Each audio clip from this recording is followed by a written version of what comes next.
One, troops in Chicago, troops in L.A. After the success in Washington, D.C., should we be excited or concerned about the federal government marching through the streets of America? And President Donald Trump looks to make it a crime to burn the American flag. Two, my old friend Snoop Dogg once called me a devil, but now seems to be falling on my side of the issues. Let's hear from Snoop. Three, was it something I said? The terms being sworn off by Democrats.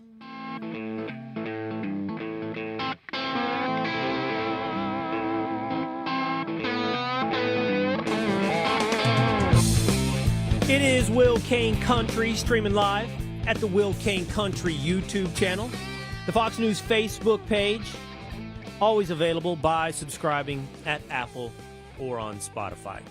2 days, Dan, Tinfoil Pat, the crew here in Dallas. Love is Blind. Seinfeld. Curb Your Enthusiasm. I love the messy interaction of humanity. I love the experiment of being a man. I have a couple questions for you that occurred to me on this Monday. I was listening to local radio talking about the fact that when you have a flight, if you're on one of those days, perhaps returning from a vacation, and you have a late flight in the day, and there's no real rush, and you can get to the airport whenever you like, and at some point you just acquiesce and say, I'm going to go ahead and go to the airport. There's nothing left to do here. I'll get there a little bit early. Why is it when it's in that situation, there is absolutely no security line? There's no traffic to the airport. You fly through TSA, and you find yourself wandering the terminal bored for a good hour and a half, 2 hours. But if you're running late, if you have 45 minutes to make your flight, the security line snakes around the corner. They were debating that on local talk radio. And I thought to myself, that's true. Why is that? And there might be a good explanation. The explanation is, well, flights are scheduled at certain intervals and people all show up at the same time. If you kind of go a little early and it's not during one of these periods when other people are scheduled, you don't want to have the same human rush at the airport. But the one I can't find an explanation for is one that's played out over my entire half a century on this earth. How is it when you go to a restaurant, you are so attended to? There are people bringing you water, asking for your drink order. They're ready to bring you appetizers and take your entree order. You see a server probably once every 5 minutes, 7 minutes at tops. You're going to see that server readily. But when the meal is over, and it's over, the conversation is over, this experience is over, and it's time to go home, man, you cannot find the server for the check. I feel like I cannot be the only one experiencing this in life. This has got to be something everybody's wondering. They disappear at the end of the meal. Do they consider that their job is done here and they don't have to attend that table anymore? And you could sit there going, where is our waitress? I could use the check right about now. And that's when you find yourself flagging someone down, raising your finger, waving, we're ready for a check. And you make the little check sign in the air, which I've been told is an inappropriate thing to do. But it's over.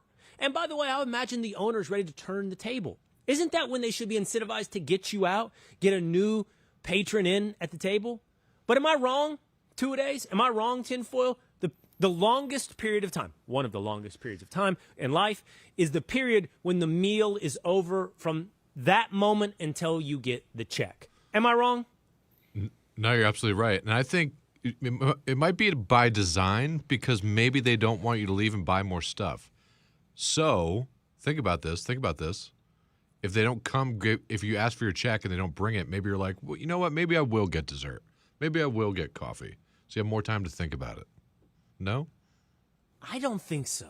I think we've found a glitch in the matrix. I don't think it can be by design because I don't think it ever, I've never said, you know what? We've been sitting here so long, let's just go ahead and order dessert. And I think they make more money by turning the table and getting the new people in to go ahead and order some drinks and some entrees. I don't think this can be designed. This has to be a glitch. What is happening at the tables. Go ahead, Tinfoil. The glitch is that you need to be more zen. You need to chill out a little bit. Okay. Same thing happens with traffic lights. Chill when out you're in a a little hurry. bit. Whoa. You're like getting caught in the red lights instead of the green lights. You know, same thing. You just gotta center yourself. You know. I've thought this could be the case. I thought, is it my brain is speeding up time, and I have only been waiting for like 5 minutes, and I can't find the server, or is it my brain feels like that 5 minutes is 20? I've thought about this, but I just asked, am I wrong? Am I alone? Is it all of our brains? Are we all not zen? Ed is nodding along in the control room. You're telling me I'm right. We're all experiencing this glitch in the matrix. Bring me my check. It's time to go home. This experience is over. We're just getting started here today, though, on Will Cain Country. President Donald Trump is speaking. He has just announced that he is going to look for a 1-year prison term for anyone that burns the American flag. As a constitutionalist and a lover of free speech, I think it forces us into some very interesting questions. But I think it ties into the other big story of the weekend is, do you want to see federal troops in Chicago suppressing crime? Let's get into it all with Off the Weekend, story number 1. In Washington, D.C., after the deployment of the National Guard, over the past 9-10 days, there have been exactly 0 murders in Washington, D.C. Crime is down, but that stat will take you back decades. The last time you've gone 10 days without a murder in Washington, D.C., you're going to be rewinding the clock decades. This has not set well with politicians on the left. This does not sit well with Democrats. Here is the governor of Maryland, Democrat, Wes Moore. Every single major American city, particularly when many of the cities that have the highest crime rates are the places that have actually deployed their National Guards to Washington, D.C. So who's going to go do the work in their cities? The third, it's unconstitutional. It's a direct violation of the 10th Amendment. And if for a party that talks about state rights, it's amazing how they're having such a big government approach in the way they're conducting public safety. Interesting argument from Wes Moore. If you pull the National Guard out of the state from which they are situated and deploy them to Washington, D.C., what does that do for the potential for crime fighting in their home state? Are you suggesting, Governor Moore, that the National Guard should be deployed in Chicago? That it should be deployed in Los Angeles? No, I don't think so. He says it is unconstitutional. That is nothing compared to the mayor of Chicago, who says, Brandon Johnson, Democrat, this is tyranny. The president has spent hundreds of millions of dollars to arrest 9 people in D.C. You know, that clearly he's demonstrated that he doesn't have a level of consciousness to understand what it takes to run cities, not to mention an entire country. And so, you know, look, we're going to remain firm. We'll take legal action. But the people of this city are accustomed to rising up against tyranny. Is that a call for insurrection? The people of this city, Chicago, are used to rising up against tyranny. Brandon Johnson, like Wes Moore, seems to make a self-defeating argument in the span of 2 sentences. He says that President Donald Trump doesn't know what it's like to run a city, much less a country, and then calls running a country tyranny. Chicago, of course, is an experiment in failed governance. Chicago, like Los Angeles, has horrible, horrible city leadership. That's why Chicago is the murder capital of the United States when it comes to big urban centers. That's why Chicago is one of the most failed experiments in America. It's because of the incompetence of elected leaders like Brandon Johnson. But is this tyranny? More on the nose to the governor of Maryland, Wes Moore. Is this unconstitutional? That's the same question many are asking today, even those on the right, about President Trump's just announced ban on burning the American flag. Is that a violation of free speech? Is that unconstitutional? And at this point, we are hearing this not just from the left, but we are hearing this from the right. I will admit to you, I have grave concerns about outlawing the burning of the American flag. Obviously, that's not because I would endorse the burning of the American flag, but I find more important than the symbol itself the principle of free speech. That being said, President Donald Trump, I think, is driven by 2 motivations. Number 1, do something, get something done, productivity, improvement, the hallmarks and the characteristics of leadership. On the left, you get talk. Actually, you get more than talk. You get degradation. You have politicians like Zoran Mamdani, who is a democratic socialist. He is a communist, but officially labels himself a democratic socialist. The Democrat Socialist platform in New York City would basically decriminalize misdemeanors, put people on the streets, defund the police. This is a rewinding of the clock to 2020. Look at the platform underneath Zoran Mamdani and ask yourself about the future of New York City. It will be left to this viral video that is making its way around the internet this weekend. On the subway, a man standing there, a knife, a long blade by his side, threatening a skateboarder. Another man holding a longboard, skateboard, little longer dimensions. With every threatening step and every threatening lunge, the skateboarder seems to suggest verbally, I'm going to fight back.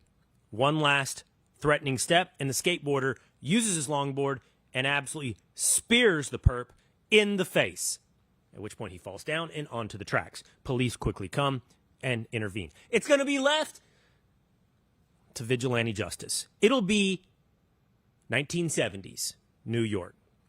But President Donald Trump's guiding light is to do something.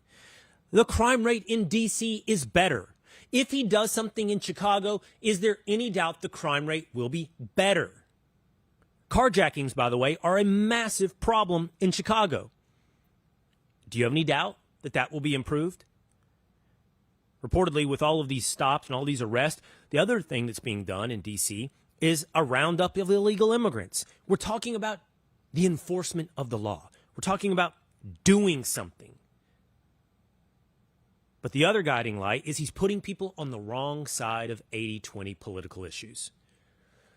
I mentioned that the outrage on both of these issues to do something about crime and burning the American flag is coming from the left, but it's also coming from the right. In some cases, principled opposition on the right. But the right has often been guided by the idea of conservatism, limited government, the Constitution. William F. Buckley, National Review. It is at times necessary to stand athwart history yelling stop. But what if yelling stop doesn't make anyone stop? What are you conserving with conservatism? Look at the last 50 years, look at the last 10 years, look at the last 5 years and ask yourself about the decline of America. And at some point you have to wonder if offense doesn't become the best defense. What will happen will be crime will improve in Chicago. Crime has improved in D.C. And that will be popular. There will be heady arguments about the Constitution, but it will be popular. I'm a big believer in little laboratories of democracy, federalism and the Constitution. And if the people of Chicago hate this, then let them kick them out. If the people of Chicago that want to live a civilized life hate that, let them vote with their feet. And that's what's happening. People from California are moving to Texas. People from New York are moving to Florida. Record numbers. But what about the poor people that can't move? Well, then they're left behind. Meaning Donald Trump's policies will be popular with those who are the poorest, those who are the victims of these crimes. Minorities, black people will find a better quality of life with the do something approach of Donald Trump. And on the burning of the American flag, I can tell you right now, I will guarantee you that within a couple of days, regardless of the implementation of this law, if lefties are burning the American flag from coast to coast, they just found themselves checkmated into not an 80-20 proposition, but a 5-95 proposition. Donald Trump is playing chess, and he is doing something. Number 2, off the weekend, Snoop Dogg says it's finally hitting home. He took his grandchild to see Lightyear, the Buzz Lightyear movie. And here's what he had to say about his experience. So we watching it, and the lady, which is Kiki's mama, they move on into the space years. They move down the line. They're like, man, she had a baby with a woman. Well, my grandson in the middle of the movie like, Papa Snoop, how she have a baby with a woman? She a woman. Oh, I didn't come in for this shit. I just came to watch the goddamn movie. Hey, man, watch the movie. They just said she had a baby. They both women's. How did she have a baby? Shh. The movie ain't over with. So it's like, I'm scared to go to the movies now. Like, y'all throwing me in the middle of it that I don't have an answer for. Oh, Snoop, but it was all coming, man. I'm sorry it's hit you in the face, but you helped this out-of-control issue start spinning. It was just a couple of years ago, Snoop, if we can walk down memory lane together, when I was on First Take talking about getting rid of the name Washington Redskins and why it wasn't popular among Indians. And then you said this on social media. This need to be off the air. You a creep, man. You weirdo. Stephen A., get rid of this mother right here. Fucking devil. That's me, the devil, for suggesting we should get rid, or we should rather keep, the name Washington Redskins, now an issue that Donald Trump is pushing forward. It looks like Snoop and I should revisit our conversation. Because what I would tell Snoop is, hey, man, I know slippery slope and maybe discernment and judgment step in the way of society slowly or quickly sliding to hell in a handbasket. But when you play the game of victimhood Olympics, when you play the game of the ultimate ace of spades in every deck is who is the oppressed, it's going to end up back at the movies with you explaining to your grandchild how two women can have a baby. This is how it works, man.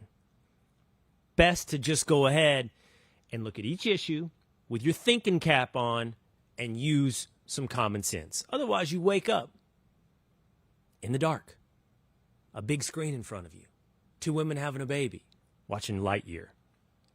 Finally, Southwest, number 3, has changed its seating policy.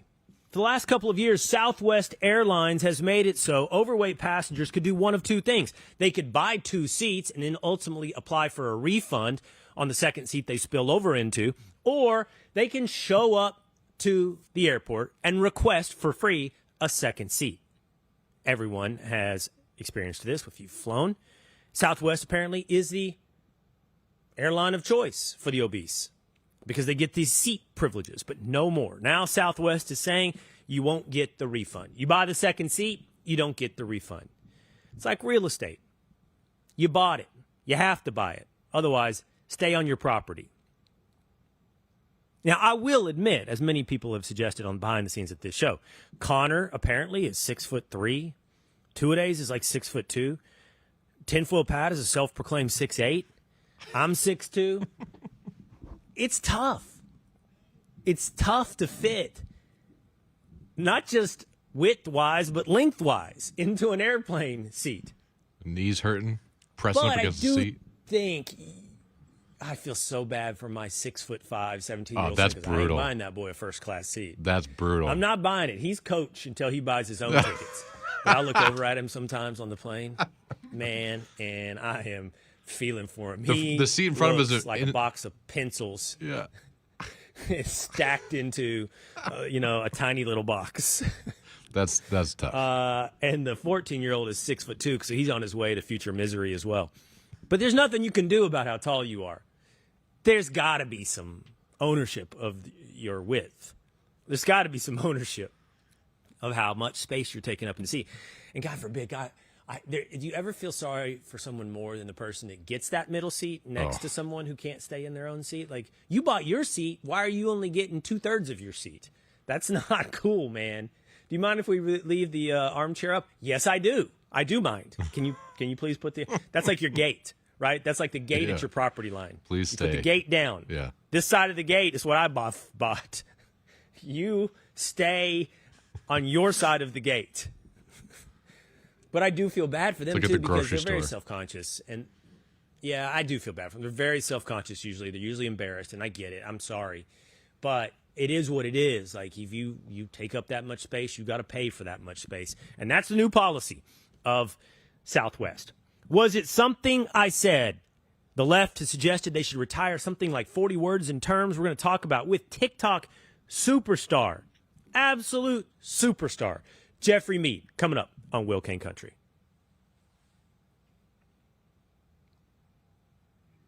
Hey, this episode is brought to you by Prize Picks. Preseason football is already rolling. College ball is kicking off this weekend, so don't miss a minute of the action this season with Prize Picks. I've already been looking mostly at team rankings, but starting to dig into the players that are going to stand out in NFL and college football. I've told you, I believe one of the players that you need to ride this season is Atlanta Falcons quarterback Bijan Robinson. Atlanta Falcons running back Bijan Robinson. I think he's going to have a massive year. Week to week, he's going to light it up. There are others, by the way, that I think I would not put many picks on, like Eagles running back Saquon Barkley. I don't think you can run that many times year after year without eventually running into injury. But you make your own picks. You know, you pick more, you pick less at Prize Picks. That's it. It takes less than a minute to set up the lineup. I've played it myself. It's super simple, really fun, and honestly, preseason is the perfect time to get warmed up, hone your skills. Also, they have their flex play. That's really cool. Even if you don't nail every single pick, you can still double your money. It's all so simple. It's more or less yards, more or less touchdowns, more or less receptions. And it's available in 40 states, including California, Texas, Florida, Georgia. And they make it easy. Deposits with Venmo, Apple Pay, MasterCard. It's fast, safe, secure withdrawals. Millions of people are already on it. It's the best way to turn your sports opinions into real money while you're watching football this season. We'll be laying out exactly who I think the best picks are in upcoming episodes of Will Cain Country, but you get started and beat me with Prize Picks. Download the Prize Picks app today and use the code Will Cain. And then you get $50 in lineups after you play your first $5 lineups. That's code WILLCAIN. And then it's $50 in your account for lineups after you play a $5 lineup. Prize Picks. Run your game. Jeffrey Mead next on Will Cain Country.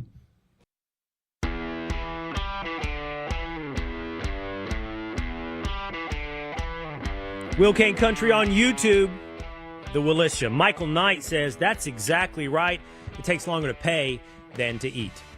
John Elliott says, waiters are assigned to a number of tables. The longer you sit there, the less they have to do for the next patrons. Shame on the owner for not directing the workforce. But it's not just one owner, is it, John? It seems to be industry-wide. It's a glitch in the matrix. Why does it take so long to get your check? Will Cain Country at the Will Cain Country YouTube page. Fox News Facebook page. We're available always at Apple or on Spotify. Jeffrey Mead is a social and political commentator. On X, he's at _Jeffrey Mead. He's huge on TikTok, millions of followers. His stuff pops up in my feed all the time as he comments on videos, but social issues as well. And it's good to have you long form. We had you on the television show, but it's good to have you here on Will Cain Country, Jeffrey. Yeah, I appreciate you having me on. Before we start talking about stuff, what's this been like? How long have you been doing this? And like what was the hockey stick on your explosion? Because I do feel like you have absolutely exploded, most notably on TikTok. So, you remember, I started in 2023. So I think that was, when was the whole George Floyd issue? Was that around 2023? No, that's 2020, so. Right? 2020. Okay. No, I started in 2023. So do you remember when everyone was raiding Targets? And like just looting and rioting all throughout Targets, essentially.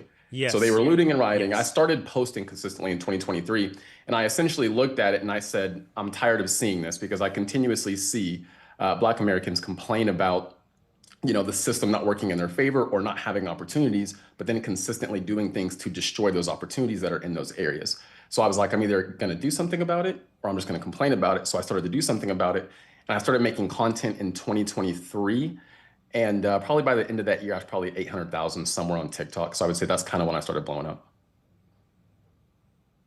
First year number one, you start blowing up 800,000. Now I think you're several million on TikTok.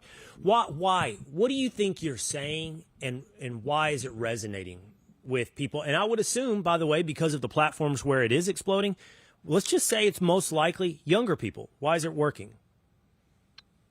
I would say, surprisingly, a lot of my audience is actually 30 plus. I do have a decent amount of younger, but I think a lot of it's because I'm saying things that people know are true, but they're scared to say, or they feel they'll be called racist if they say it.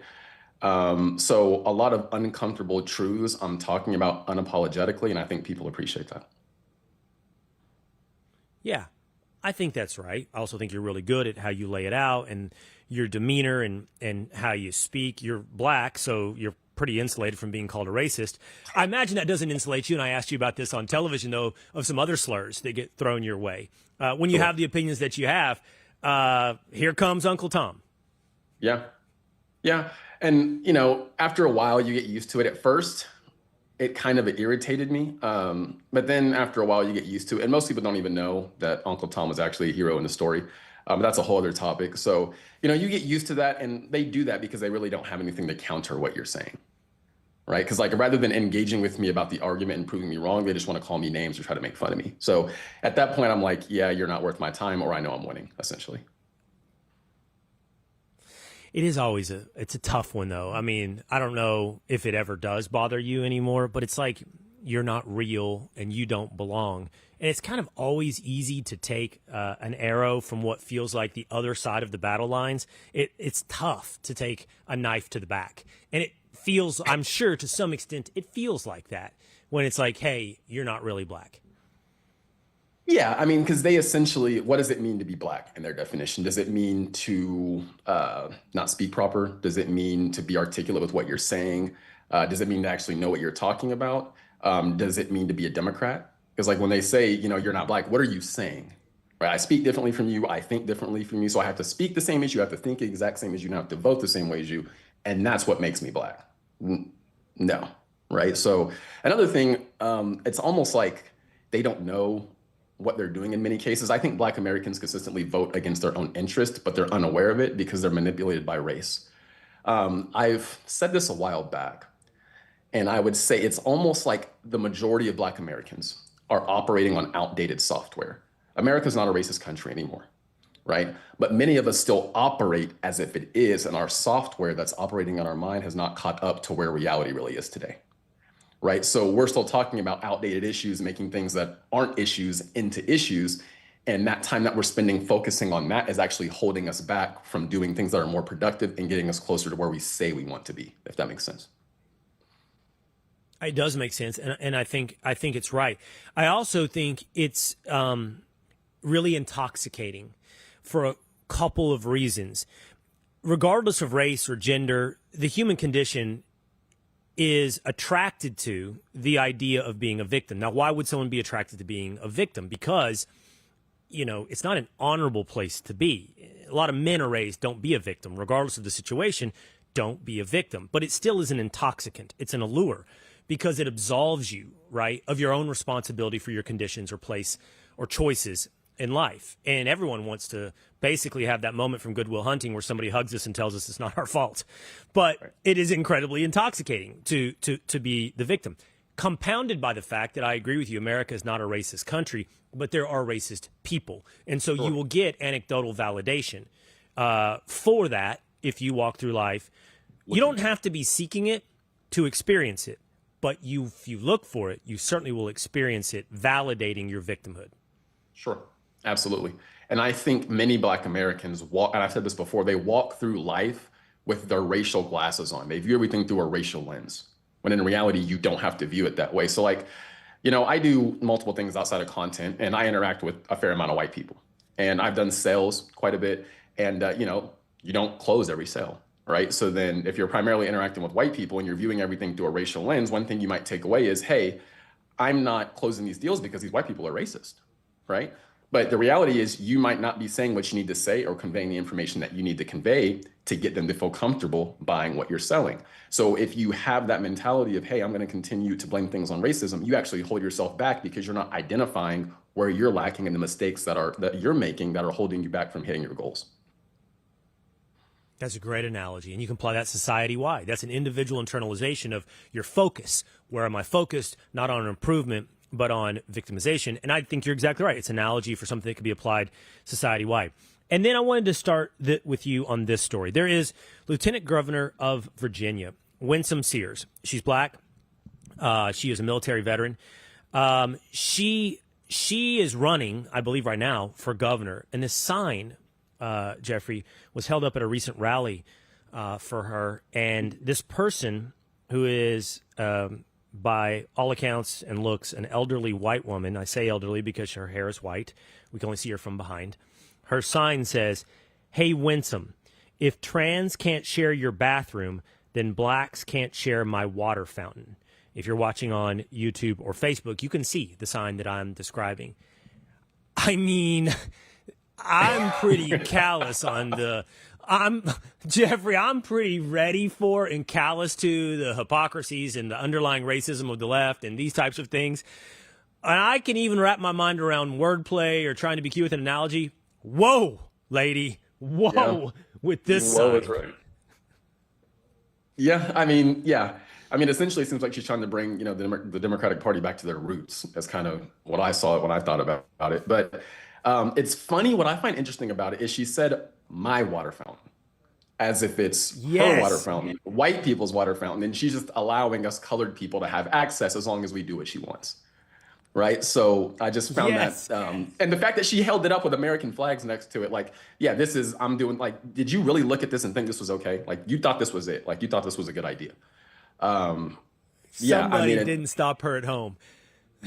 No, they didn't. They didn't. That's your sign, Gladys? Right. Yeah. I'm going to roll with it. Okay. I noticed the same thing. Like, as ugly as this is, I'm going to read it again. "Hey, Winsome, if trans can't share your bathroom, then blacks can't share my water fountain." For all the talk we have about pronouns and possessive, this is what stood out to me as well. My bathroom. It's her bathroom. Is it her white woman bathroom, or is it just Gladys's bathroom? Like, why is it your bathroom, lady? Yeah. I mean, but a lot of it's about, emotional arguments, and a lot of what they do and what they say is not operating in reality. And when you're blinded by TDS and you're super far on the left, a lot of what you say, like I said, is not backed by logic or reason. It's for two things primarily. I would say emotion and I don't want to say putting on a display, but that's what I mean. What's a better way to say that? Putting on a show, putting on a display, putting on a production to show your virtue is a good way to put it, I would say. Yeah. That's what we call virtue signaling. You're exactly right. And it's a race. It's a race. If there's a victimhood Olympics, the only thing that's competitive with it is the virtue signaling Olympics. And the funny thing about the virtue signaling Olympics is it truly is a competition. Like, there has to be a winner and a loser. I've lived on the Upper West Side of New York. I've lived amongst the natives. And let me tell you something. They are as judgmental to each other as they are to Winsome Sears, meaning they've got to be more virtuous than their friend, their quote-unquote friend. And so a social situation is often about who's going to fall into the trap. Like, can you trap somebody? Like, it's constant semantics and word games and opinions. It's like, oh, I got you there, didn't I? I'm more virtuous. It's very tense. Yeah. And I just think they've taken it so far that they're out of touch with the average American, and they talk about things people don't care about because they're competing amongst each other to say, look at me, who seems the most virtuous. Yes, that's exactly right. Speaking of virtue, strength is not one for the mayoral candidate of New York City, Zohran Mamdani. Over the weekend, he went to some kind of man festival. Not what you think, okay? It wasn't a pride event. It was some type of, I don't know, validation of manhood. And he did a bench press, 2 days. You have the video. You can roll it. In this video, Mamdani, and I'm going to give him, I'm going to be charitable. I really am. Mamdani looks like he weighs $150 tops. Like, he's not looking like a big dude in any way. Maybe he weighs less. He could weigh less than 150. I don't know. And he's benching, and he's got a guy with him kind of spotting him. It looks like, and people are saying it's about 135 on the bench. And he's in business casual attire. He's got a dress shirt on. And the guy helps him off the rack with it. I think no harm, no foul. You should be able to push 135 off the rack. But he maintains a full spot and an ugly-looking bench. Doesn't go down very far. And he's getting crushed for this, Jeffrey. And, I did ask myself, like, I don't know. I'm looking at you, Jeffrey. You look like you're in shape. And it's 1 rep. Oh, no, 2 reps. 2 reps. He got two reps. Okay, it's 2 reps. And You know how when somebody spots you, just because their hands on it doesn't mean they're actually pulling up. So I am trying to be charitable. I don't know if that guy is pulling up on the 135, but you really probably shouldn't even need a spot on 135. No, he shouldn't. And it seemed like he was maybe trying to keep, him from failing possibly. I want to see if he could actually do it. One thing I noticed, if you looked at the end of his rep, I think it was his left leg was coming up. I mean, we got to keep those feet down at least, right? So let's keep those feet down and let's see if he can actually hit 135. But we don't even know if it was 135. Those could have been 35s on there. Like, we really don't know. What we do know is it does not look like he could comfortably hit whatever that weight is. And in all honesty, it's not a lot of weight. You're right, and we should. We're not being charitable. We're actually trying to be accurate. They might not be 45-pound plates. The plates are hard now because you could get a 25-pound plate that's shaped the same as a 45. You can't just look at a bar anymore and know what a guy's got on there. I saw Carl Higbee, former Navy SEAL, Newsmax host, take him on social media, and he had 4 plates on each side. And I'm like, what is that? He's got over 400 pounds. But then I was like, well, I don't know if they're all 45s. I don't know. And I looked this up, Jeffrey. Okay. What do you think a man should be able to bench? How old is he, for one? 2, body. I mean, I think especially at his age, you should be able to rep 135 at least once. At least once, without a spot. Right? Do 50 push-ups a day, do 25 push-ups a day. 135 is not crazy weight. It's just showing that, he doesn't really work out. But I would say 135 at least one time is what you should be able to do as a man if you're below 30, assuming you're not 90 pounds. All right, I looked it up, by the way, Jeffrey. I used artificial intelligence. This is what it says. Your beginner should be able to do between 135 and 175. An intermediate should be able to do between 200 and 220. Okay. An advanced should be able to do 265 to 290. Now, to your point, body weight matters, right? Generally, what people say is you should be able to bench your body weight. Now, Ed over here is telling me through the glass that he held up 150. I don't know what you weigh, Ed. Might be a little more than 150. Oh, 220? You weigh 220? Gotta get that bench up, Ed. Can't be doing 150 when it's a 220 body weight.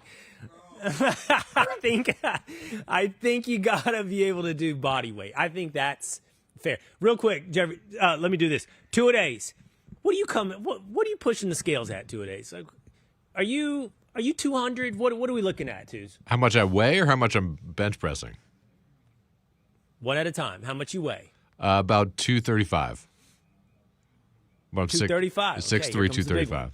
What are we benching 2-a-days? I could throw 200. I could probably do 1 220 or 1 225. I could probably do 1 or 2 in a row. I'm not asking how many you can do 5 times. I'm asking if you can do 1. You could do then 225. 225 for sure. I could definitely throw up. Okay, challenge. All right. Challenge. Okay, within the next month, 2-a-days, I want to see video of the 225. Okay, all right. Now look at Jeffrey. I'm looking at him right now. I'm going to bet Jeffrey, I can't tell how tall he is. I'm betting you look like 175, like somewhere in that range. And I'm going to say but I think you're benching 200. Okay. I'll give you my height and I'll let you see if you want to adjust that number. Okay. I'm 6'5". Okay. You're not 6'5". Everybody does height inflation on this show. I'm not buying it. Google me. Google me right now. He said Google me. He said Google me. You're 6'5", Jeffrey. Yeah, the roster's available. I played football. Okay. It's like Google says 6'5". Oh, where'd you play? I played at University of Oklahoma. You did? Mm-hmm. Cancel this interview. I did not know I had a Sooner football player on the show. It's ugly. I'm letting you live, but I'm piling my Longhorn helmet up high now. We beat y'all 3 out of 4 times. You beat me. You beat us 4 times. When 3 out of 4. So that's like 3 out of 4. How old are you, Jeffrey? I just turned 30 this month, so I was same year as Baker. We're same age. Oh, I was on the sidelines for one of those. I think we won it, though. I think Sam Ellinger won that game, if I remember correctly. Not sure. 6'5". You do look svelte. Were you a big 6'5" receiver? If you were a defensive end, you've lost a lot of weight. No, I was a receiver. You could have been a tight end, but you're a receiver. You got a receiver body. I can see it. Okay. All right. Now that I've got it, you're 6'5". You weigh you're still pretty thin. So I'm going you're 210, 215. And now you've got long arms. And that's going to make it hard on that bench. Yeah. You're a 6'5" receiver. You got a long way to push that weight up. So I'm going, but you still played football and they had you in the weight room. All right. You're doing body weight. So you're in the 220 range, 225 on bench. Now give me the stats. For like 1 rep? Yeah. Max. Right now, probably 275. I recently tweaked my shoulder. I have video of me doing 315 a little while ago, probably about a year ago, I think. Yeah, of course we're talking 1 rep, Ed. This is a max out. Oh, he was trying to get a redo on his 150. He's trying to get a little reputation enhancement on his 150. All right, Jeffrey. Wow. Yeah. Okay. 300. Over 300. Yeah. Let's give this guy a round of applause. Now I'm going to be looking up. I'm going to look up his career when we're done here. I'm figure out who I'm dealing with here. This freaking Boomer Sooner on my show. No, I'm glad to have you, Jeffrey. All the more intriguing now that I know you're a college football guy as well. Okay, I want to move to this. It's called The Third Way. This is a Democrat-leaning organization has said that they need to reform the way they talk. In a paper entitled, Was It Something I Said? They said there are about 40 terms they need to get rid of. Those terms include things like privilege, violence, as in environmental violence, dialoguing, triggering, othering, microaggression, holding space, body shaming, subverting norms, housing insecurity, and then, of course, LGBTQIA+, and BIPOC, and allyship. They admit this stuff doesn't work with people. It doesn't connect, Jeffrey. Yeah. I mean, I wouldn't say it does. I mean, for example, who says unhoused person? Just say homeless. We just say homeless. We've been saying homeless for how long? Right? So it's like they want to try to change the meaning of words and change reality to make stuff sound better and make people feel better. So yeah, I mean, yeah, I'm not saying BIPOC. Like, most of these things that they're bringing up, no one is saying, and it makes them seem, like they said, elitist and out of touch with reality and in their own little bubble. They use it all amongst themselves. But then when you go out into the real world, people don't talk like that. So again, you seem elitist and out of touch. Yeah. Now that he's talking with his hands, I'm seeing those big, long receiver fingers. I'm seeing it all now. Now I'm like, okay. I realize who I'm doing. By the way, where are you, Jeffrey, physically? Are you in Oklahoma? I'm in Tulsa. You're in Tulsa. Okay. Otherwise, I'd have you down here in Dallas on a regular basis. That's a long drive up to Tulsa. Still, you got to make the drive sometime. Yeah, I agree with you. Academics have driven the left. A combination of what we've talked about, like the virtue signaling Olympics, the victimhood Olympics, and then all of it driven by academics. But I don't actually want to correct that. Maybe not driven by academics, because we've seen professors cower at the threat of students all across the country. So I don't know what's driving this anymore. It is a tail wag the dog type situation. I mean, Bill Clinton would never have had to been told, at least back in the 1990s, don't talk like this. He knew how to talk to people. I don't know when they lost their minds in terms of catering to one another, as you described it earlier, having these competitions amongst themselves and talking like this. And I think that ideas underneath it are as insidious as the language, but talking like this is just not how you reach Americans. No, I don't think it is. And I think again, I keep using the word elitist because one thing, if you pay attention to the left, they act as if they're morally superior and they're better than everybody else. Right. So it's almost like they say these things, and let's bring these people who are, morally beneath us. Let's bring them up to our standard and get them to talk how they should talk. Right. So I think they consistently do that. And by the way, your screen is showing if you're looking it up.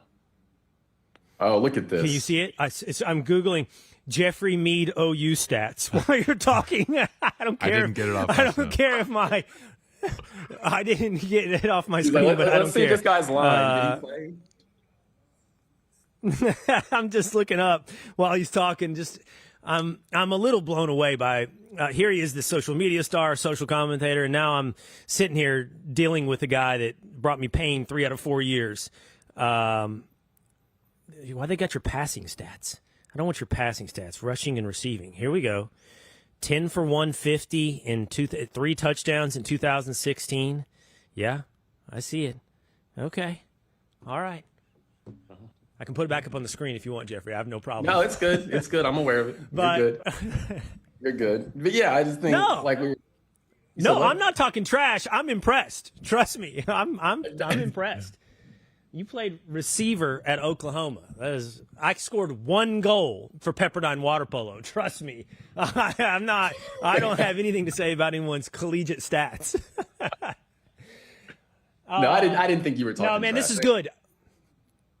Go ahead. I love that he warned me. Your screen is showing. I love that he warned me. Good thing I wasn't looking up something inappropriate in the middle of his answer about the way the left talks, but we never do. We keep it on the up and up here on Will King Country. Jeffrey, I love having you on the show. That's twice now, once for the television show, once for the digital show. I'd love to have you back more, and I'd love to get you down to Dallas, maybe during Texas OU weekend. You can come down here. We'll go down to the state fair together, and we can deal with that from the fairgrounds where we'll be broadcasting Will King Country. We'd love to have you anytime, Jeffrey. All right. We might have to do that. We'll talk soon. Okay, take care, man. Thank you. Follow Jeffrey on TikTok, on X, on all the social media platforms. As I said, he's blowing up everywhere.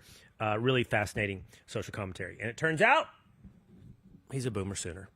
Let's talk about college football, actually. Let's get into that with RJ Young. FoxSports.com's college football analyst has his top 136 out. Where did those Sooners come in? Next on Will King Country. Yeah. Ed is jacked about this. Now it's who can bench more, Will or Two-A-Days. Why do I keep getting physical challenges? Can I just get a rest? Can I get a rest for the Pete and Bobby challenge, the New York City Navy SEAL swim? I'm sore. The entire gym, by the way, is doing the Pete and Bobby challenge. I was there this morning, and there was 3 dudes talking about doing the Pete and Bobby challenge. This is Will King Country, streaming live at Fox News Facebook page, the Will King Country YouTube page. So 2 days, you're going to do this. You're going to max. But now I said I'll do it too. I was just talking about I'll max in the next month, okay? And you go 225. So you feel that confident that you are going to outbench me in the next. We'll put a time frame on this. I'm looking at you. You're a beefy boy. You got some size to you. That's going to be a big advantage. Yeah. But long arms thing, though. We talked about really this. Confident. We both have long arms. This is the problem with us. Bench pressing is hard because you got to get a lot of weight and a lot of range of motion. So it's tough. Okay, so good. That evens out. Yeah, that's okay. Right. So what's your number? What are you going to be able to do? I think I could throw up 225 for one rep max. 225. Yeah. All right. Screw it. Yeah, okay, fine. All right. Game on. I'm going for that. I don't know if I can do it. I think I did it once when I was in my 20s or 30s. We'll both be like wobbly. I'm 50 years old. I'm 50 years old. I should get an age curve on you. And a weight curve. All right.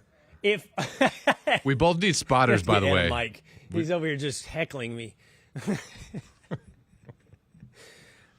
You want to put Tinfoil Pat in here? He's going to say, no, we're not even going to try. All right, you're on 2 days. Right. What do you think about RJ Young? Fox News national college football analyst. Let's bring in RJ. Talk a little college football. Let me get a look at him. Yeah, I can already see some delts and some traps. There's gonna be some issues here if there's a bench press competition with RJ. I feel like, I don't know. What can you throw up, Jeff RJ? About that, honestly, Jeff could put up some weight at 6'6". I followed him around at Union, did a big profile on him and Carson Meyer. It was good to see him. Jeff could put up some weight. Oh, I did ask him. He said he could do 300. Okay. He's 6 foot. I believe him. I believe him. Yeah, I didn't know. I've spoken to Jeff twice. I did not know he was an Oklahoma Sooner.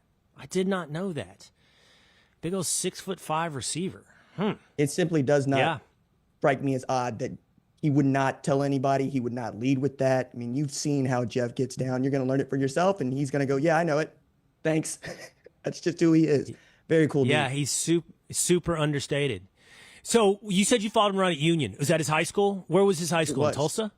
Tulsa Union, yeah.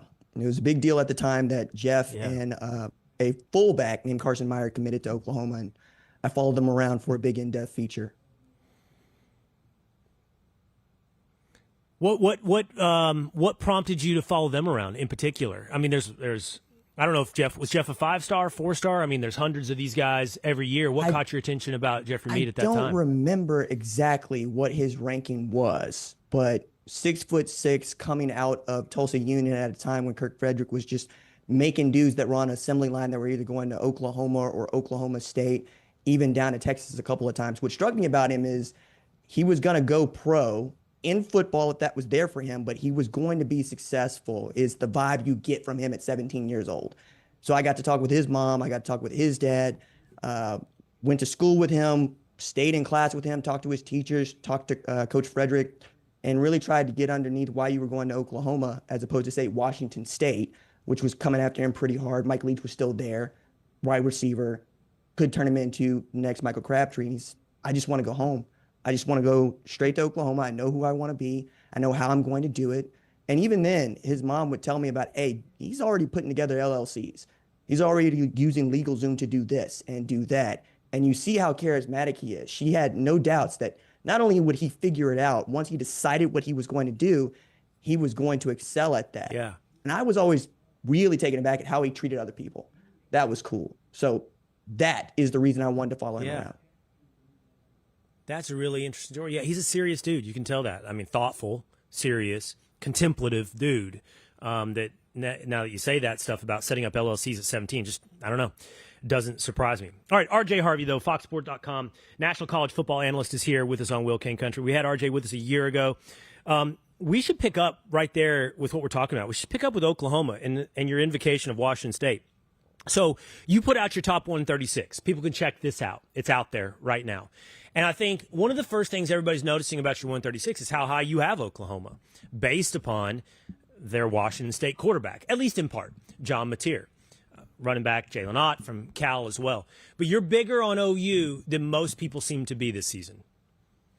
There are 8 spots between me and the AP, and essentially there are, 16 spots between me and the coaches poll. Coaches poll also ranked a BYU that doesn't have a Jake Retzloff, so I don't know what to do with that exactly, because you're going to start a true freshman wearing number 47 in Bear Bachmeier. Put that aside. But the reason that I was high on Oklahoma is not just me, but everybody until it came time to put a vote there. Saw John Mateer had gone for 3,100 and 826. There's your dual threat. There's your passing threat. Jaden Ott, the last year that he was healthy, went for 1,300. Deion Burks is back. And my favorite part of all of this is the offensive line that was so inexperienced because of the injuries that it sustained last year is experienced. They managed to keep those guys from going into the portal. And then defensively, I could tell you about R. Mason Thomas. I could tell you about Grayson Halton, and I could tell you about the Bowen brothers. But I would prefer to say it's Brent Venables calling the defense. And you know better than most people what it looks like when Brent Venables is calling the defense and his back's against the wall, right? He's got an average of 7 wins since getting Oklahoma, 2 losing seasons. They're both his, 3 years.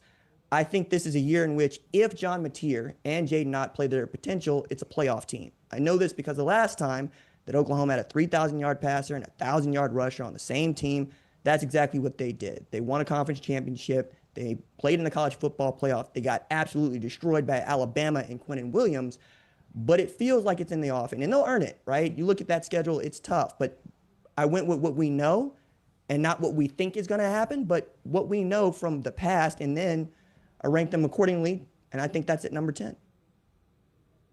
Do you think what is this could be, to your point of back against the wall, this could be it for Brent Venables, like if it's not, but what is the if it's not? Like what do they have to do to sort of, I'm not saying he's definitely going to be fired, but that heat is going to be really hot if it's another losing season at OU. It's an interesting question that's complicated even more so with Joe Castiglione announcing that he will retire at the end of the year. So you got Joe Harris, who is a huge football fan, has been very good about positioning the football program for its run in the SEC, and then watching what your Longhorns have done has really brought this back home to Norman. I think you've got a top 15 Michigan that's coming to town. You get a good win there, you're going to be okay. And then it is, how can you go week to week? So if they go and they win 9 games in the regular season and they're right there pushing for the college football playoff, everybody's fine with this. If they win 8 games, I'm not so sure. I'm not so sure he could survive that. Now, I love Brent, but that's because I know who Brent is. He's from this place, that is Oklahoma. He understands how we move. He understands how we get down. And I believe that your football program takes on the identity of its head coach, and that man is ferocious. If they don't get to 9 wins, though, I don't know that how much I like him is going to save his job. Right. Yeah, it hurts. It's hard I'm not bragging. I'm saying it is hard with what Texas is doing, because that's the standard for OU. Like, you got to be better than UT, and the UT arrow is pointed so north. But you did say OU playoffs. I looked at all of your rankings. You had a lot of SEC teams up pretty high. Rankings are rankings, playoffs are something else. So you had LSU, Georgia, Texas, Alabama, all really high OU. So how many teams can the SEC put, do you think, into the playoff? At most 4. At most 4. And given that we're going to use the strength of metric criteria this year that is going to kind of weight the SEC and the Big Ten against everybody else, and we're using straight seeding, it's more of a possibility this year than it was last year. Now, that said, there are 8 teams in that 16-team league that can make the college football playoff, and it's really about what's going to break for who. And the reason that I ranked these teams as highly as I did is that's how good they are. And I'm taking into account not just who they have, right? Let's take Missouri, for instance, who has a Bo Pribula and a Sam Horn who are going to probably compete on the field for the job. But this is a Missouri team that gets 8 home games, which is really unheard of in our sport, even at this time. All you got to do is take care of what you got at home, go get you 1 or 2 on the road, one of which is against Oklahoma, and you're right there. I could say the same thing about Ole Miss. I could say the same thing about Tennessee, even with Joey Aguilar. We know what LSU is going to be about. We know what Georgia is going to be about. We know that Texas is the #1 team in the country. Then it's about who's able to pull off a win when nobody's looking, like Vanderbilt against Alabama last year, like Arkansas against Tennessee last year, like Ole Miss against Georgia. That league is going to take care of itself. But I think it can get 4 teams in. What do you think, RJ, about the talk now with a 9-game SEC schedule, creating 3 permanent rivalries for each team in the SEC? And the Texas rivalries are pretty obvious. It would be A&M, Oklahoma, and Arkansas. And they try to preserve history, some geography, these types of things. For Oklahoma, I believe, if I remember correctly, it was Texas and Missouri, but I can't remember who the third team was that there was discussion about on who would be their annual rival.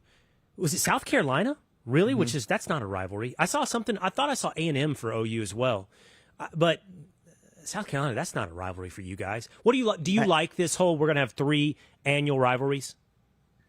Neither is South Carolina for A&M, because South Carolina's natural rival is actually, North Carolina and Clemson. But that's beside the point. I think the point is, yeah, I love that they're going to a 9-game SEC schedule. I'm not really sticking to what their 3 permanent opponents are going to be, because really we're talking about 2 for most SEC programs that you care about. So if it's Oklahoma, for instance, I would love to see Oklahoma play Texas every year. I think everybody else would. And then more or less take your pick, right? You could make that LSU, you could make that A&M, you could make that Missouri, which is another one that they're floating around because it's projected. They haven't actually come out with this yet. But the reason that they're doing it is because the strength of metric is going to come into play, and it puts them on par with the rest of the Big 12 and the Big 10. The ACC, we think, will follow suit. But getting them to go to 9 games has been a big deal because it feels like the resume is a little bit padded or a little bit weak, depending on who you're talking to. And they've been against this. I should say Commissioner Sankey had been against this up until recently when it came down to SMU and Alabama. And, hey, look at our schedule. Look at who we played. Look at who SMU played. They get to the ACC championship game and they can't finish. I love that everybody's playing the same amount of games against their regular season competition because I want to see the game be as fair on the field as it can be, even as we know college football is not fair. Let's at least try to get next to, hey, they played 9, they played 9, they played 9. And if you're the Big 12, you love this because you might be able to get more than 1 team in most years in a league that could go as deep as 14 with teams that could win its conference championship. Right. I like it. All right, on your rankings, you, like a lot of people, it's just really hard to say who's the best team in the Big 12. I mean, I don't know. It could be half a dozen teams, and they're going to get a representative into the playoff. I had David Cohn on last week. He thought it would be Baylor. I've seen other people predict this is the year that Texas Tech makes the jump. Arizona State was there last year. A lot of people think they'll still be there. There was talk of Kansas State. Iowa State just beat Kansas State, right? So it feels wide open in the Big 12, but probably just one. One is going to be in the playoff. One is going to be in the playoff. It could be two. We just need to see how the season goes. But who wins that conference championship is what we're really talking about, right? I like Iowa State in this spot. They were really great last year. They won 11 games for the first time in school history. And that was after taking a loss that basically bounced them out, right, of the playoff because they lost the conference championship to Arizona State. Then they beat Miami. I know Cam Ward didn't play in the second half, but it's a win and it's a bowl game. And they've been pretty good. Matt Campbell has built the kind of program that I think everybody says they want to build. I mean, you look at what Clemson and Dabo Swinney have done, basically taking in 3 transfers this year and building from, hey, we recruit and we keep. We recruit and we keep. That's what Matt Campbell's been doing at Iowa State, and he's been slowly building toward this moment. And I thought that the winner of that Iowa State-Kansas State game would make the Big 12 championship, and I still think that is true. Now, outside of that, I mean, I'm with you. Dave Aranda feels really good about Baylor, which is wild.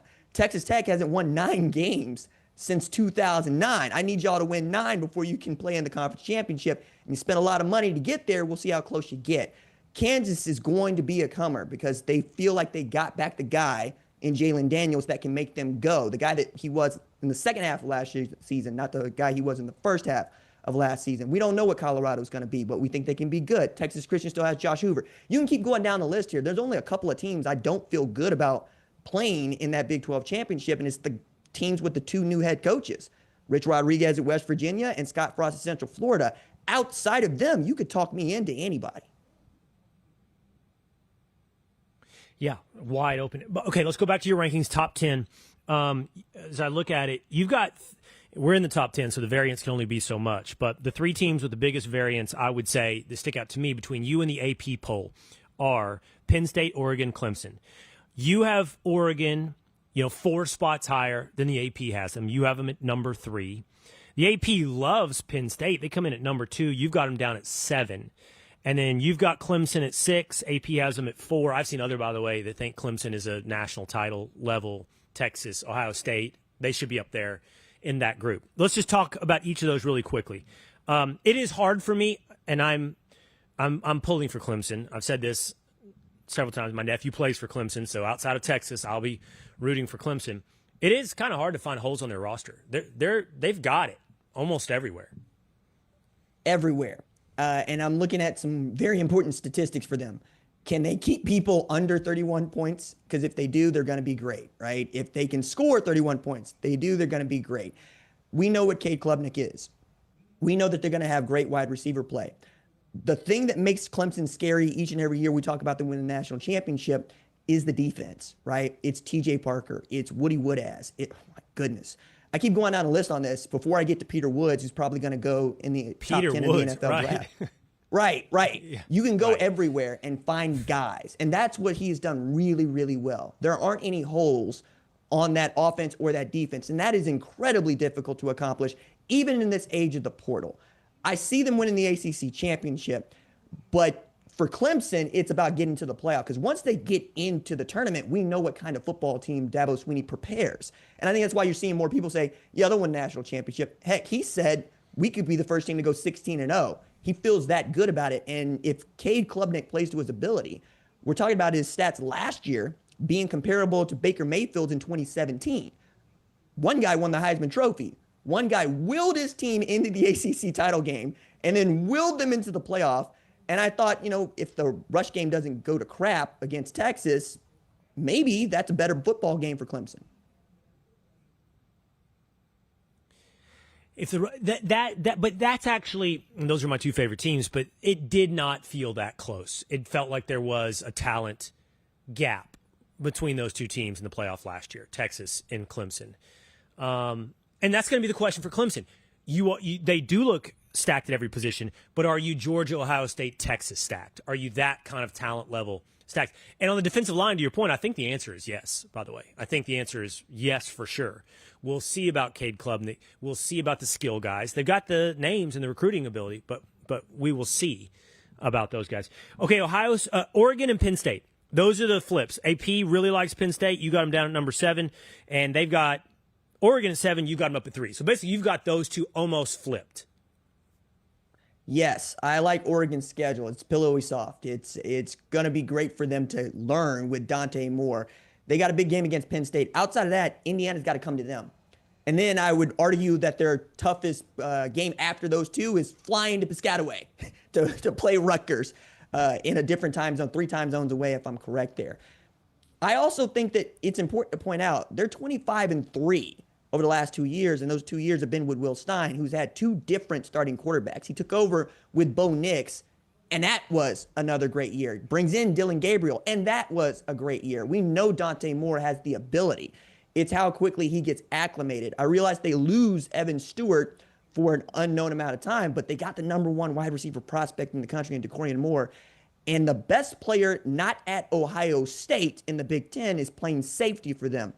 Get to know Dylan Thieneman if you don't already. He made my top 100 last year out of Purdue. Purdue was sorry, but he was not. That is the second best safety in the entire country for me. And now he plays for Tosh Lupoi and Dan Lanning. That's terrifying if I'm a quarterback, because I know that guy, I can make him wrong, and he's got enough ability like Caleb Downs to be a pterodactyl and cover the entire field and make me wrong by picking off a pass or getting to a wide receiver I just didn't think he had the capability of getting to. So take into account what their records have been over the last couple of years, how soft the schedule is, and what Will Stein, Tosh Lupoi, and Dan Lanning have been able to do. I mean, we're talking about the defending Big Ten champions and the number 1 seed going into the playoff last year. I don't think that's as big a stretch as many think it is. Right. How many Big Ten teams do you have in the playoff? You got 4 SEC. How many Big Ten? At least 2, maybe 3. At least 2. The 2 teams that play in the conference championship for sure. So you're not as big on the Big Ten as, like, for example, again, I had David Cohn. He had 4 or 5. He had Illinois in there. And then I saw in your rankings, you like Indiana too. So, like, who would be that? Who's third? Do you like Michigan? They just announced they're going to start the freshman, right? Bryce Underwood at Michigan. So, like, who is that third team after Penn State? Well, it's 4th team, because it would be Ohio State, Penn State, Oregon.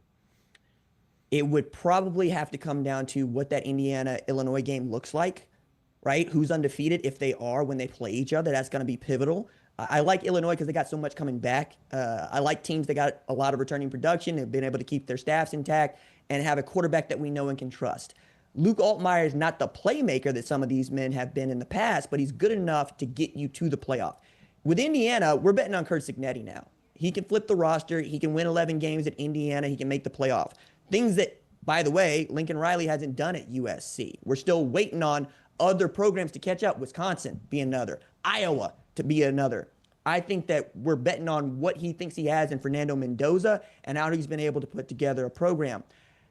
Michigan with Bryce Underwood, it's interesting because him as a true freshman starting quarterback is something we thought was going to happen the whole way, and the way that Trevor Lawrence kind of showed up and took the job one day and Dabo handed it to him, never gave it back.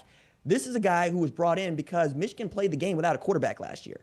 I mean, Davis Warren threw for 1,199 yards. We got tailbacks that are going to go for more than that. And yet they won 8 games. They beat Ohio State. They beat Alabama. If he's as good as J.J. McCarthy was, who didn't even throw for 3,000 yards, you got everything you need. It's just you need to develop some wide receivers that can catch play action, and you got to be able to trust Justice Haynes, Jordan Marshall to run the football, and we know what Wink Martindale can do. So between those 3 teams, I could see someone else getting in. But again, Indiana has already shown we know how to do this. Illinois has shown we know how to do this. Sharon Moore has put together a pretty damn good program, but I need him to take that next step. So if you're going to ask me right now, I'm going to go with Indiana. Okay, but I just did the math, and you did not say 4, though. You said 2, maybe 3. And I just did the math. So if that's 4 SEC teams, I'll give you the 3 Big Ten teams. Notre Dame, group of 5. That puts me at 9. Big 12 puts me at 10. Just by process of elimination, that's 2 for the ACC, Clemson, and who? It's hard to tell. It really is. It's hard to tell. And I'm not sure that we get 2 from the ACC over, say, an undefeated Memphis coming out of the American. That's not out of the realm of possibility for me. If you got an undefeated team outside of another Group of 5 champion that we think is really good, say you got 2 11-1 teams, can that knock out a 2-loss ACC contender for the championship? But if I'm going to pick from the ACC, I'm going to go with Miami. For me, it's Shannon Dawson knows what he's doing offensively. He's got a guy that can run the offense in Carson Beck. They're going to be fine at wide receiver. They're going to be just as good last year as they or this year as they were last year at tailback. I'm going to put Mario Cristobal in the seat here and go, don't make a mistake. If you need to have someone else help you with your clock management and your game management, do that, because they should have beaten Syracuse last year and they should have been in the ACC title game last year. That can't happen again this year. They did everything they needed to do to get there. And for the number 1 overall pick in the NFL draft not to play in the playoff, that's coaching to me. That's got nothing to do with personnel. If he's a better coach this year, yeah, they'll make the ACC championship game. They'll play against Clemson, and then we'll see. All right, so the way I hear it, a few months from now, our debate will be a 4th Big Ten team, a 2nd ACC team, or 2 Group of 5 teams. That'll be the big debate. By the way, the Group of 5 will lose that debate. There's just no doubt about it. They'll lose that debate to those other 2 conferences. But we'll wait. We got months to sort it all out with real football to play. All right. RJ Young, foxsports.com, National College Football Analyst. Love having you on the show, man. Thanks for the in-depth breakdown. Thanks for having me on, Will. Have a good day. All right. You too. Check him out at foxnews.com, RJ Young. All right. Let's go quickly over to the Willisha before we leave today. And Thomas West says, I love Will can't handle breaking news of I played college ball. It did send me into a tailspin. That was good. Because I'm sitting there talking to the guy about all these other things, and I'm like, wait, what? I'm 6'5". I played receiver for OU. Yeah, he did throw me for a loop. Paul McGinnis says, weight plus 50 pounds for an in-shape dude. Body weight plus 50. Okay, so 2 days you weigh 220, you said? What'd you say you weigh? You weigh 235? Yeah, It sounds to me like you got to do 255. No, you got to do 285. There's no way I'm throwing that up. Do you want me working on a show again? Because I won't have arms anymore. Yeah, and Edge, you got to do 270. 270. All right. I'll give you guys a couple of weeks to get this in order. Stretch it out. Take some of that joint medicine, whatever it is. That's going to do it for us. We're going to be back here again, same time, same place tomorrow for Will Cain Country. We'll see you again next time.